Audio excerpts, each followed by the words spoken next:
다른 교회들도 그렇겠습니다만은 교회마다 이 추수감사절이 조금씩 날짜가 다른 점을 조금 의아하게 생각하시는 분도 있을 수 있습니다. 먼저 추수감사주일 유래가 미국 교회로부터 와서 미국에서 보통 11월 셋째 주 혹은 이제 넷째 주에 이제 드리게 되는데 그게 이제 한국에 와서 전통적으로 저희들이 11월 셋째 주에 드리다가 보니 미국 교회는 11월 넷째 주에 드리기도 하고 또 우리 한국은 11월 셋째 주쯤 되면 이미 추워서 추수하고는 좀 너무 거리가 멀다. 그래서 이제 우리 교단에서 수해전에 추수감사 주일 예배는 교회마다 형편에 따라서 드리도록 그렇다고 해서 1월 달에 드리고 2월 달에 드리는 교회는 아직까지 본 적은 없고요. 대개 이제 10월 혹은 이제 11월 중에 적절한 날을 이렇게 선정해서 각 교회마다 드리고 있습니다. 올해는 이제 10월 마지막 주가 우리 그 종교개혁 기념주의라고 겹치는 날이기는 한데 이번에 저희들 종교개혁 기념일은 크게 강조하지 않고 이번 연도에는 추수감사 주일로 우리가 이렇게 드리도록 했습니다. 성도님들이 추수감사 주일이라고 하는 광고를 또 문자를 받으시고 혹시 집에서 과일 하나씩을 지금 가지고 오셨을 수도 있는데 그래서 또 앞에 있는 강대상 앞에 놓여져 있는 장식을 보면서 이따가 내가 저기다 하나 내야지. 그런데 본문이 갑자기 복수하시는 하나님 하고 나오니까 이 분위기가 이게 잘못 온 거 아닌가. 오늘 목사님이 본문을 잘못 잡았던지 이 본문을 저도 잡으면서 굉장히 어려웠습니다. 아시다시피 본문은 우리가 이제 매일 성경에 있는 말씀을 그대로 본문으로 삼아서 이렇게 읽다가 보니까 오늘 그래도 우리 중에 가장 유효하고 또 적절한 그런 말씀을 발견해서 이제 그 말씀을 한번 같이 나누어 보고자 합니다. 물론 이제 복수하시는 하나님, 어떻게 보면 보복하시는 하나님, 징계를 하시는 하나님, 조금 더 완화된 표현으로 오늘 본문 안에 있는 표현을 빌리자면 교훈하시는 하나님이 아마 이 적절한 표현이 될 겁니다. 도대체 누구에게 복수를 한단 말인가? 당연히 원한을 가진 사람이 있죠. 그 사람들이 다름 아니라 주의 백성들입니다. 주의 소유된 사람들입니다. 그들을 공격하는 이 사람들, 악인이라고도 나와 있는데 오늘 성경 전체적으로 시편 94편에 있는 전체적으로라는 뜻입니다.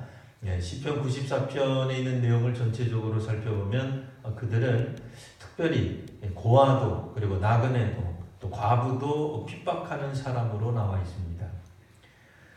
현대에도 그렇습니다만 우리들이 사회복지를 추구합니다. 어떤 나라든지 그것이 옛날 말로 말하면 공산주의가 사회가 되었던 민주주의 체제 안에 있었던 사회가 되었던 어떤 나라가 되었든지 사회복지를 도외시하는 나라는 없습니다.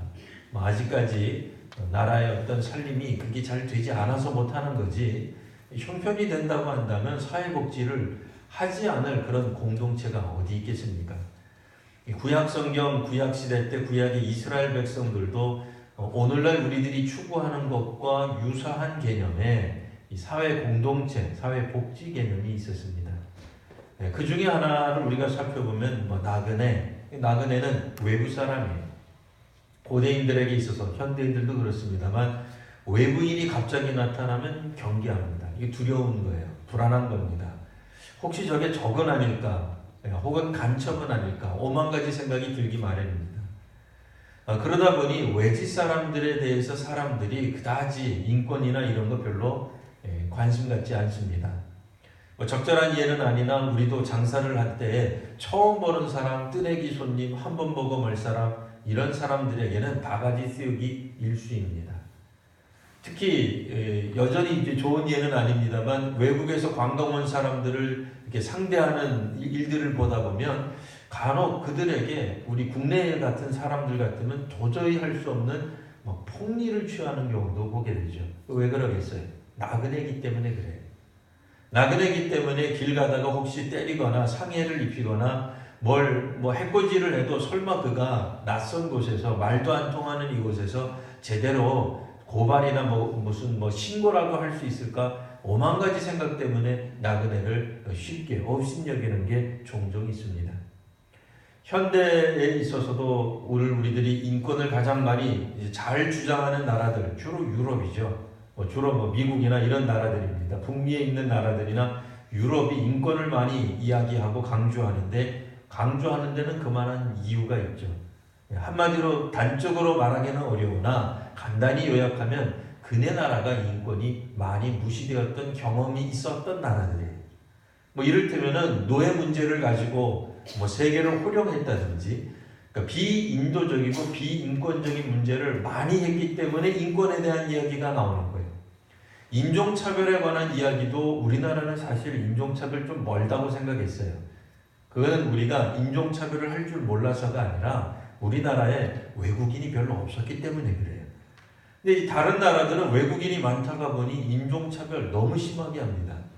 유럽이나 북미 같은 나라에서 인종차별 하지 말자고 극구 캠페인 벌이는데 인종차별 그네 나라가 참 많이 해요. 사실 그렇잖아요.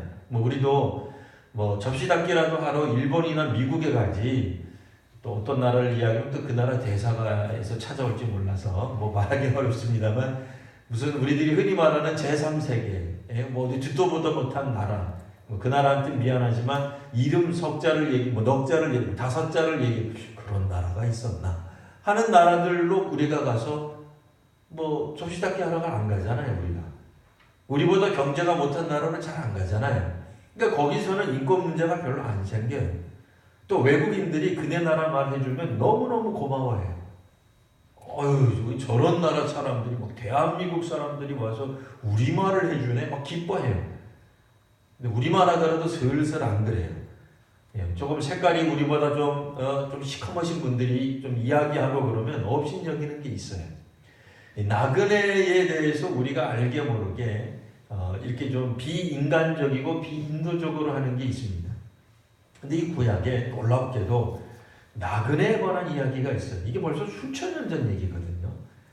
이게 20세기, 21세기 얘기가 아닙니다. 사람들이 21세기, 20세기, 21세기를 겪어오면서 정말 이렇게 살아서는 안 되겠다라고 계몽지 이후에 사람들이 지식이 생겨나면서 깨달으면서 한 게 인권보호니 인종차별에 관한 금지라든지 그런 거거든요. 근데 성경은 우리하고 지금 시간적 간격이 무려 최소한 신약만 하더라도 2000년이요. 구약으로 따지면 2000년이 훨씬 더 넘는데 그 2000년이 넘어가는 훨씬 더 전에 인권에 관한 문제를 이야기했단 말이에요.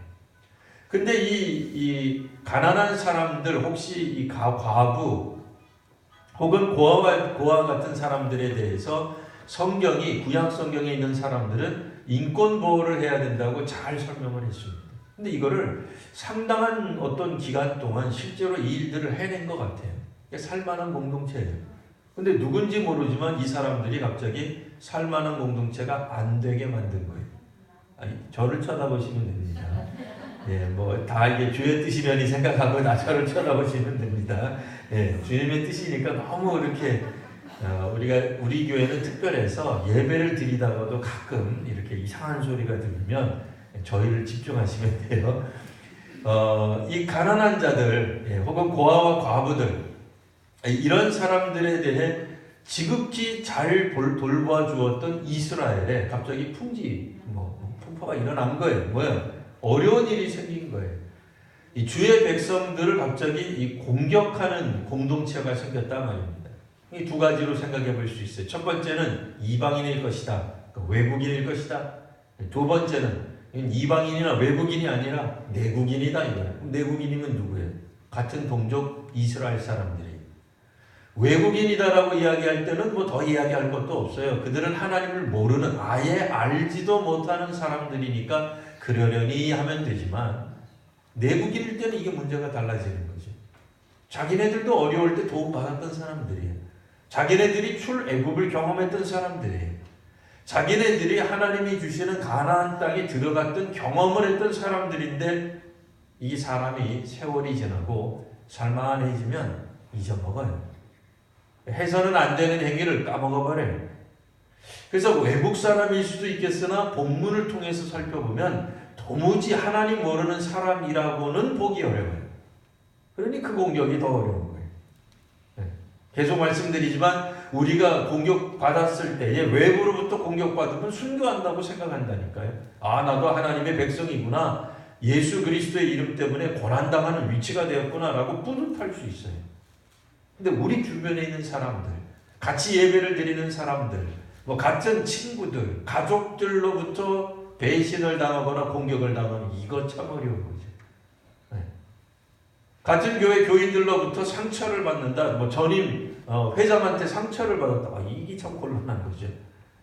오늘 성경에 나와 있는 이 악인들은 그러니 하나님을 전혀 모르는 악인들이라기보다는 하나님을 어느 정도는 알고 있는 사람이라고 우리가 일단 추정해 볼 수 있습니다. 추정한다고 해서 아무거나 갖다 끄집어내고 그런 건 아니고요. 본문 안에서 우리들이 유추해 볼 수 있다 해서 그런 얘기입니다. 자, 그런데 이 사람들이 무슨 짓을 했느냐? 가만히 보시면 4절, 그분들은 마구짓거렸어. 오만하게 떠들었어. 막 죄악을 행하는 자들이. 성경에서 주로 마구짓거리고 오만하게 떠들고 죄악을 행하고 자만하고, 어떻게 보면 이게 종교적인 의미에서는 죄인 것 같지만 세상에서는 그렇게 죄가 아니잖아요. 뭐 자만한 것 같고 뭐 죄라고 얘기하겠어요? 자만이 뭐 그렇게 죄인가? 자만심이 뭐 그렇게 나쁘다 하는 건가? 이게 뭐 하나님이 복수하실 정도인가? 이거는 이제 종교적 의미에서의 자만이기 때문에 그래요. 자, 그들은 5절 주의 백성을 짓밟으며 주의 소유를 곤고하게 했습니다. 6절 과부와 나그네를 죽이고 고아들을 살해하면서 말을 하기를 7절 여호와가 보지 못하며 야곱의 하나님이 알아차리지 못하리라 라고 마치 자신들이 하나님인 것처럼 심지어는 하나님도 평가해요. 이분들은 그냥 하나님도 요리해요. 하나님도 제 뜻대로 그냥 뭐 자기가 생각하면 하나님이 그게 다 하나님이라는 거예요. 오늘 이 1절에서부터 7절까지 읽을 때에 우리가 구약 성경에서 가장 먼저 떠오를 수 있는 사람이 누구일까요? 창세기에 보시면 가인이라고 하는 사람이 나옵니다. 이 가인이 창세기 4장에 보면 가인과 아벨이 이제 아담의 첫 아들들로서 하나님 앞에 자신들의 소산, 그러니까 땅의 소산, 뭐 양의 소산, 뭐 이런 것들을 가지고 하나님 앞에 제사를 드리는 그런 장면이 나옵니다. 어떻게 보면 소산으로 제사를 드렸다라고 하는 측면에서는 오늘 우리가 드리는 추수감사 예배와 본질적으로 유사하다라고 볼 수 있습니다. 왜냐하면 그것들이 이제 양을 키우는 사람이었고 또는 논밭에 나아가 뭐 목축을 하거나 뭐 농사를 짓는 사람으로 묘사되어 있기 때문에 그렇습니다. 근데 이들이 둘이 제사를 드렸는데 하나님이 아벨의 제사는 받으시고 가인의 제사는 안 받으셨어요. 이 가인이 낯빛이 바뀝니다. 그때 주께서 말씀하시죠. 너의 낯빛이 바뀜이 어찌니? 왜 낯빛이 바뀌느냐 말이에요. 그 자신이 스스로 선을 행했다면 낯빛이 바뀔 이유가 없습니다. 물론 우리들은 왜 하나님이 가인의 제사를 받지 않으셨는지 창세기에 뭐 면밀하게 아주 세밀하게 나와 있지 않아서 우리가 뭐 명확하게 무엇이다라고 설명할 수는 없습니다. 그러나 오늘 본문을 통해서 다시 한번 가인과 아벨의 제사에 관한 이야기를 생각해 보려고 해요. 자, 거기에서 보시면 가인이 아벨을 죽여놓고는 생각하기를 아마도 완전 범죄를 했을 거라고 생각합니다. 아무도 몰랐을 것이다 라고 생각하는데 주께서 아세요. 근데 주께서 아신다는 내용이 오늘 성경에도 이렇게 나옵니다. 자, 7절 말하기를 여호와가 보지 못하며 야곱의 하나님이 알아차리지 못하리라 하나이다 하는데 8절 백성 중에 어리석은 자들아 너희는 생각하라. 무지한 자들아 너희가 언제까지나 지혜로울까. 귀를 지으시니가 듣지 아니하시랴 눈을 만드시니가 보지 아니하시랴. 하나님이 다 보시는 거예요. 제사를 드릴 때 어떤 마음으로 드리시는지 제사를 드리고 나서 우리가 평상시에 어떤 삶을 살아가는지 하나님이 보신다라는 말씀입니다. 자, 그리고 10절 말씀 뭇 백성을 징벌하시느니 곧 지식으로 사람을 교훈하시는 이가 징벌하지 아니하시랴. 11절 말씀, 11절 말씀 그리고 12절 말씀 이제 중요하기 때문에 밑줄을 치셔야 돼요. 자, 밑줄을 맺힌다고요? 시험에 나옵니다. 이번 주 중간고사 나오니까 그때 가서 하나님 저는 시험 문제 못 들었습니다. 출제한다고 못 들었는데 왜 내셨습니까? 그러시면 안 됩니다. 반드시 시험에 나옵니다. 또 어떤 분들이 저를 보시고 또 이단이다 그렇게 생각하지 마시고 비유적인 설명이니까 자 11절 12절 우리 다 같이 읽으면서 밑줄을 쳐보겠습니다. 자 시작. 여호와께서는 사람의 생각이 허무함을 아시느니라. 여호와여 주로부터 징벌을 받으며 주의 법으로 교훈하심을 받는 자가 복이 있나니. 아멘. 하나님은 우리 사람들의 생각이 허무하시다는 걸 알고 계세요. 허무하다라고 하는 것은 물론 이제 수포처럼 사라진다 그런 표현도 되겠습니다만 허무하다고 하는 것은 그 생각이 짧다는 걸 말해요. 사람이 생각하기에 자신의 지식이 굉장히 깊다고 생각합니다. 근데 우리는 살아야 100년 살아요. 물론 공부를 열심히 해서 석사도 받고 박사를 받으면 고대 인물들에 대해 혹은 세계사에 대해 혹은 어떤 한 분야에 대해 박사학위를 받을 수는 있습니다. 그러나 그 한 분야만 받는 거죠. 철학을 공부해도 고대 철학이 전공일 거예요. 고대를 하더라도 그 중에 누구일 거예요. 그것도 동양이냐 서양이냐 또 다를 거예요. 더 들어가면 서양에서 누구, 동양에서 누구 그렇게 될 거예요. 학위를 써보신 분은 알겠지만 그 중에 예를 들어 소크라테스의 초기 이론 이런 거 다루거든요. 전 세계를 다루지도 못해요. 다룰 만한 자료도 없거니와 다룰 만한 지식도 없고 다룬다 하더라도 우리가 별로 내용도 별로 없어요. 역사적 자료가 별로 없어요. 여하튼 우리가 뭔가를 안다 하더라도 극히 일부만 아는 겁니다. 100년 동안의 지식을 쌓았다 하더라도 그건 100년밖에 되지 않아요. 하나님은 영원전부터 계시기 때문에 하나님의 지혜로 우리를 바라보면 우리가 갖고 있는 지식이 얼마나 허무한지를 알게 되십니다. 우리도 마찬가지예요. 요즘 세상은 특히 4차 산업혁명이 이제 점점 이렇게 실제로 일어나고도 있고 다가오는 그런 국가와 민족들도 있을 텐데요. 이 시대에는 얼마나 속도가 빠른지 몰라요. 하나 배워놓고 나면은 그 다음에 바뀌는 속도가 너무 빨라서 한 1년만 어디 외국 갔다 와도 한국 생활이 버거울 정도예요. 현대인의 삶이 너무나 빨리 바뀌어요. 사실 우리 성도님들이 다 지금 스마트폰 가지고 있지만 스마트폰이라고 하는 이름이 생소했던 10년 전도 있었어요. 그냥 핸드폰이었어요. 그 이전으로 가면 핸드폰도 없었어요. 근데 지금 생각해보면 아마 우리나라 사람들에게 가장 큰 저주 중에 하나가 우리 성도님들 손에서 핸드폰 뺏기 이런 걸 거예요. 오죽하면 중고등부 학생들에게 징벌을 내리는 것 중에 하나가 핸드폰 뺏기. 그게 징벌이 돼요. 아니 우리 어르신들 옛날에 우리가 상상해보세요. 중고등학교 학교를 갔어요. 근데 선생님이 압수를 했어요. 근데 압수했을 때 뭐가 제일 마음 아파요? 핸드폰. 이상하잖아요. 근데 지금 청소년들은 그게 돼요? 말이 돼요. 우리도 그래요. 우리도. 네. 그래서 예전에 저희가 영성수련회 어디 이렇게 소개하면서 일주일 동안 핸드폰 압수합니다. 이 얘기를 안 해드렸어요. 왜요? 미리 해드리면 안 갈까봐. 갔다 온 분들이 그냥 처음에는 원망도 해요. 목사님 왜 그 얘기 안 하셨습니까? 그게 아마 충격이었던 것 같아요. 핸드폰을 우리 손에서 띄워놓는다는 사실. 그 얼마나 어려운 얘기예요. 근데 언제 우리가 핸드폰 가지고 살았어요? 우리 민족이? 언제부터 그렇게 살아왔어요? 아니 안 그랬어요.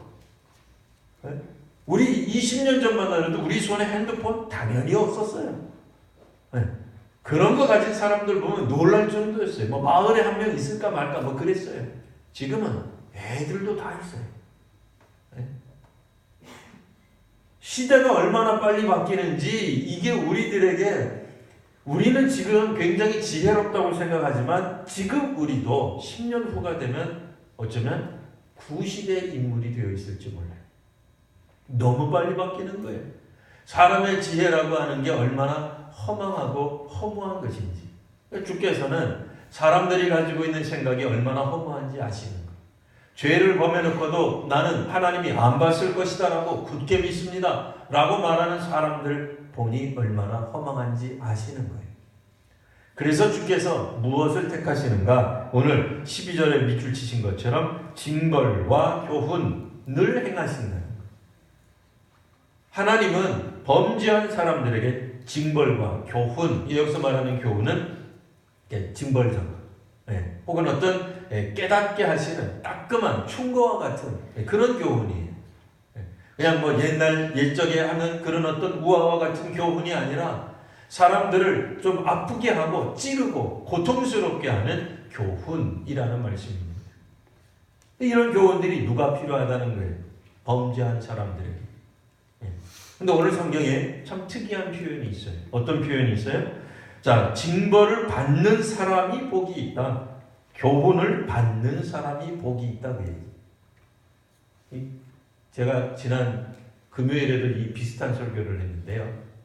한번 금요일에 다 오신 게 아니니까 들어보세요. 목회자가 설교를 할 때 꼭 누구누구 들으라, 아무개 집사님 들으라라고 설교하지는 않아요. 그러니까 저하고 혹시 눈이 마주쳤다고 해서 저 목사가 지금서부터 나한테 하는 얘기겠지. 에이씨, 할 필요가 없어요. 그잖아요. 그냥 눈 지나가다 이렇게 마주친 것 뿐이에요. 근데 목사가 목회자가 설교자가 설교할 때에 그러면 회중 들으라고 하는 걸까요? 듣지 말라고 하는 걸까요? 그러니까 누구를 콕 집어서 너만 들어라 이렇게는 안 하지만 회중 들으라고 하는 건 맞아요. 회중이 듣지 않는데 설교하면 이상하잖아요. 듣지 않아도 됩니다. 설교하면 이상하잖아요. 안 이상하세요? 이상하죠. 그러니까 다시 한번 뒤집으면 분명히 특정인을 향해서 너 들으라 라고 설교하는 건 아니나 듣는 사람들 입장에서는 우리가 들어야 돼요. 듣지 않으면 아무런 소용이 없어요. 내가 아니라 김 집사가 들었으면 좋은 일이다. 아싸 하고 쾌재를 부르는 한 하나님의 말씀이 되지 않습니다. 아프든지 혹은 기분 나쁘든지 속상하든지 자다가 정신이 번쩍 깨든지 뭐 나보고 들으라고 하는 소리야? 당신 지금 나보고 들으라고 설교하는 거지? 라고 화가 나셔야 그게 정상이다 그 얘기예요. 뭐가? 오늘 말씀이.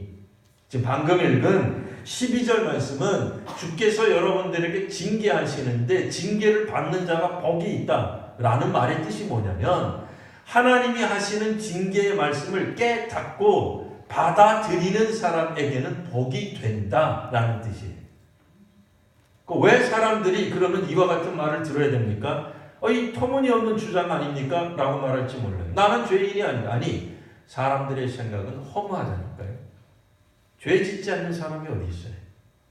죄를 지은 사람들 입장에서 하나님이 지금 그 죄를 깨닫게 하시려고 말씀하는데 저거는 나한테 하는 말이 아니야. 가인이 말하기를 저거는 나한테 하는 말이 아니야. 내 낯빛이 변함이 어찌 됨이냐. 나한테 하는 얘기가 아니야. 라고 생각하면 은혜가 되지 않아요. 하나님은 비록 그거는 교훈이었어요. 가인이 들을 때 분명 기분 나쁜 소리였을 거예요.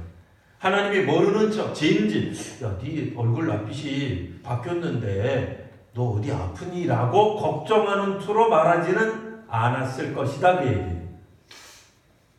하나님이 말씀하시는 것을 들었을 때 가인이 상당히 기분 나빴을 수도 있어요. 아니 문제는 자기가 그러니까 저기서 말하는 자기는 하나님이에요. 문제는 자기가 일으켜놓고 왜 나보고 승질내냐 그래. 진짜 이상한 하나님이야. 그러려면 내 제사를 받든지 안 받은 건 자기면서 왜 나보고 승질내냐 그래 라고 생각할 수 있죠. 그럼 진짜 승질나잖아요. 그죠? 우리끼리니까 얘기인데 예배 시간에 조는 이유는 누구 때문이라고요? 목회자 때문이에요. 설교자가 졸게 하니까 조는 거지. 꼭 어떤 강사 보면 왜 이 교회는 졸고 있느냐고 목사님 뭐하고 있냐고 지가 졸게 해놓고 딴소리하고 앉아있어. 그렇잖아요. 그래서 사람이 그냥 정이 깨는 건데 가인이 얘기하는 건 초점을 흐리지만 가인 제 얘기가 아니고 가인이 생각할 때 기분 나쁘잖아요. 하나님이 자기를 승질나게 만들었지. 하나님이 예배를 안 받아서 내가 기분 나쁜 건데 나를 보고 한다는 말씀이 낯빛이 바뀜이 어찌미뇨. 그거 얼마나 기분 나쁘겠어요. 근데 그 메시지가 그 교훈이 아프죠. 징벌이죠. 기분 나쁘죠. 근데 그게 나한테 하시는 말, 자기한테 하는 말 맞죠? 왜 하시는지를 깨달으면 복이 돼요. 왜 복이 돼요? 그 다음 구절 보시면 13절 이런 사람에게는 환난의 날을 피하게 하세요. 환난의 날이 뭐겠어요? 정말 전적인 하나님 심판의 날이죠. 심판을 면하게 되는 거죠. 그래서 세례 요한의 메시지, 예수님의 메시지 동일한 메시지예요. 물론 우리가 전도할 때 직접 이 한국 땅에서 그대로 그 메시지 썼다가는 사람들 별로 좋아하지 않아요. 현대인들은 21세기에서는 쓰면 안 돼요. 자, 세례 요한의 메시지 뭐였어요? 회개하라, 천국이 가까이 왔느니라. 기분 나쁜 말이죠. 회개하라. 기분 좋은 말이 회개하라가? 회개하면 천국에 들어갑니다. 이렇게라도 말을 해주면 고맙지. 그게 아니에요. 회개하라. 천국이 가까웠느니라. 거기서의 천국은 종말과 같은 개념이에요. 이 세상 끝장나는 거예요. 너 죽기 전에 회개하라 그 뜻이에요. 사실은. 물론 우리가 그걸 풀어서 설명하면 회개하면 하나님 나라의 백성이 될 수 그건 풀었을 때 얘기고 안 믿는 사람, 듣기 싫어하는 사람 기분 나빠서 들을 땐 뭐예요? 회개하라 천국이 가까이 왔느니라. 그래? 지옥 온다는 얘기지. 불신 지옥이라는 얘기지. 너나 잘 믿어라. 그 말하고 싶지. 누가 그 메시지가 좋다고 생각되겠어요? 근데 놀라웠게 세례 요한과 예수님의 메시지 밑도 끝도 없이 그 메시지만 듣는다고 생각해 보세요. 사실 진짜 기분 나빠요. 우리가 지금 그리스도인이고 교회 다니고 몇 대째 예수 믿으니까 그래도 회개하라 천국이 가까이 왔느라 아싸 이러지. 만약 우리가 난생 처음 교회 왔다고 생각해 보십시오. 저 뭐라고 하는 거야? 왜 우리 보고 회개하라는 거야? 그럼 내가 죄인이라는 거 아니야? 내가 뭘 잘못했는데? 라는 생각이 든다 그 얘기예요. 오늘 이 말씀 다시 한번 살펴보시면 정말로 이 시편에 나와 있는 인물이 가인을 떠올리면서 가인과 아벨 할 때 그 가인을 떠올리면서 쓴 시편은 아닐 거예요. 그러나 성경에 보면 가인 같은 존재가 딱 들어맞는 얘기. 물론 그 이후에도 수많은 인물들이 있겠으나 그냥 오늘은 그냥 딱 한 사람 가인 그 사람에게 우리가 살펴볼 수 있겠다 하는 거예요. 자, 그러니 그가 하나님 앞에 드릴 때 무엇으로 드렸는가? 가인이 어떤 의미로 하나님 앞에 제사를 드렸는지는 명확하게 알 수는 없으나 다음 구절을 통해서 우리가 다시 한번 또 추정해 보려고 합니다. 15절 말씀 심판이 의로 돌아가느니 마음이 정직한 자가 다 따르리로다. 하나님의 심판을 당하는데 하나님의 심판을 당하는 어떤 사람들 중에는 그게 하나님의 정의, 하나님의 공의로 답이 끝나는 사람이 있어요. 심판받았는데 지적질을 당했는데 누가 와서 훅 하고 찔른 거예요. 누가? 하나님이. 우리에게 교훈을 내리셨는데 부드러운 교훈이 아니라니까요. 뼈 아픈 교훈이었을 거예요. 기분 나쁜 교훈이었을 거예요. 하나님의 심판의 메시지인데 그게 의로 귀결되는 사람이 있어요. 복 받은 거죠. 하나님의 정의 가운데 가는 거예요. 그 다음에 마음이 정직한 자가 다 따르리로다. 그 심판의 그 결과를 판정을 순순히 순복하고 따른다. 이렇게 심판을 내리시는 하나님을 따라간다라는 말이에요. 누가? 정직한 자다. 하나님 어떤 재물을 기뻐하신다는 거예요? 정직한 재물을 기뻐하신다는 거예요. 정직한 결과, 스스로 땀을 흘려서 내 것을 가지고 하나님께 드린 것을 하나님이 기뻐하신다는 거예요. 남의 것 빼앗고 과부와 나그네를 죽여서 빼앗은 어떤 물건들을 가지고 재물들을 가지고 하나님께 바치는 것 기뻐하지 아니하신다라는 거예요. 정직할 기뻐하시는 거예요. 아마도 우리는 이 대목에서 가인이 적어도 그 자신이 행한, 자신이 만든, 자신이 어쨌든 행했던 것에서 제물을 바치지 않았겠거니라고 추정만 할 수 있을 뿐입니다. 오늘 우리 하나님께서 우리 성도님들에게 기뻐하시는 제물은 정직한 제물입니다. 남의 것을 빼앗아서 남의 것을 탐내서 거기서 발생한 이익을 가지고 우리 하나님께 바치는 걸 기뻐하지 아니하십니다. 차라리 그것보다는 정직하게 우리가 가진 것이 이것밖에 없고 우리의 수입이 이것밖에 없으니 이것 중에서 일부를 하나님께 드립니다. 정직하게 나아가기를 원하시는 겁니다. 이 사회가, 이 공동체가 정직이 차고 흘러넘쳐서 정의가 강물처럼 흘러넘쳐서 그 마을이, 그 공동체가 살만한 공동체가 되고 마을이 되는 것을 하나님이 기뻐하신다는 말입니다. 내 공동체, 내 가족, 내 교회만 우리가 생각하는 것이 아니라 전체 하나님의 백성을 생각하며 하나님의 나라를 생각하며 하나님이 우리에게 맡겨주신 사명을 감당하기를 주께서 지금도 원하고 계십니다.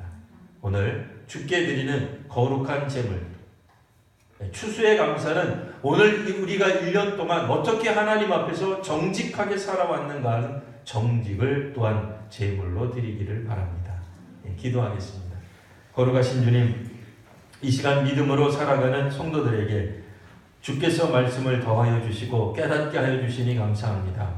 오늘 참으로 우리의 마을이, 우리의 동네가 사람이 살만하며 하나님이 기뻐하시며 하나님이 축복하시는 마을이 될 수 있도록, 공동체가 되고 가족이 되고 교회가 될 수 있도록 하나님 은혜를 더하여 주시옵소서. 약자들을 보호할 줄 아는 공동체가 되게 하여 주옵소서. 정직한 사회가 되게 하여 주시옵소서. 거룩하신 우리 구주 예수님 이름으로 기도드리옵나이다. 아멘.